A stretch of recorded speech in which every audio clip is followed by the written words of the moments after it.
Ang buntag mga ka-K5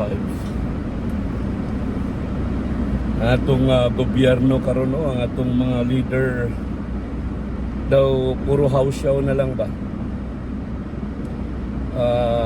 Wala ta ka balo kung kinsa sa ila ang seryoso sa trabaho, seryoso sa ilang panerbisyo. That's why kita nga mga Pilipino mag-amping ta kanang mga politiko nga maingon nga sila maoy solusyon sa usa ka problema. Delikado na mga ka-K5 nga inana nga estratehiya. Kaya ako dugay man ko sa sales, maligya og mga growler, mga vacuum cleaner, mga tambal, o mga massage machine. Sa among mga training, simple ra gyud. You create a problem which is your products is the solution of the problem mga ka-K5. For example, gulang, kung ano nimo nga doon na sa inani nga sakit, and then once nga magpa-demonstrate na sa imong produkto, makita niya nga kini, imo na siyang i-product selling, tagaan mo product knowledge, nga kini nga product mao'y solusyon sa iyang sakit o iyang problema. Same sa atong nasod karon.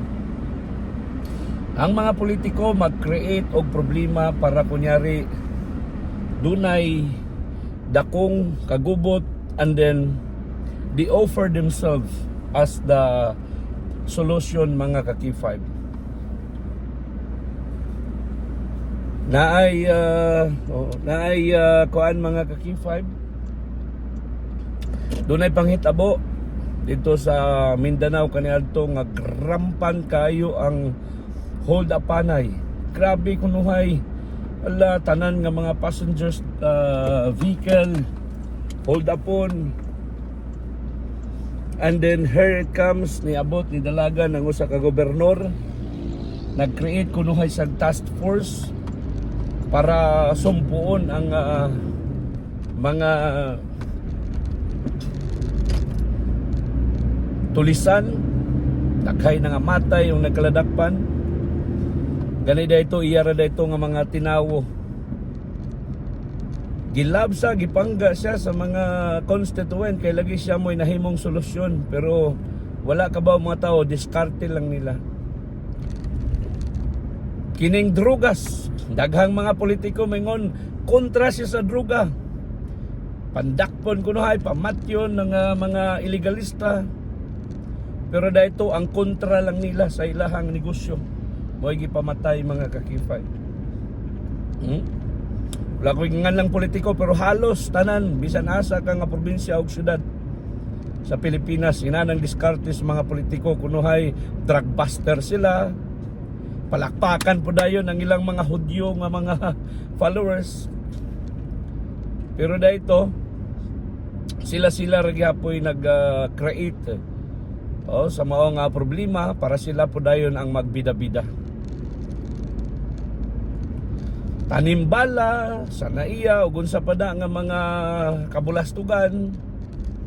Tapos ang ilaman lang grupo gihapon mo'y muhata mo akto, o muhatag kunuhay og solusyon para sila mo'y humot. O ning alampingan ni ron mga ka-K5. Linaw ang Pilipinas. Wala na dunay patay, sildam raman. Or ampinganan kay tunay sa Cebu, gi-abdak. Sanag ang adlaw. Gibabagan sa puti nga van, armadong mga lalaki, gikarga sa van ang mga sakay. Part na. Create og chaos. Mag-create og problema para inon gubot na gyud ang Pilipinas mga ka-K5, and then they offer them sa ilang nga kaugalingon kunuhay sila ang mahimong solusyon. By the way, kalimot DTX 500 Mighty C and Clinica de Tribayon ana ko sa opisina na mo agari ang buntag sa tanan. DTX 500 gina problema mo bala ang mataas nga blood sugar level? Ang DTX 500 na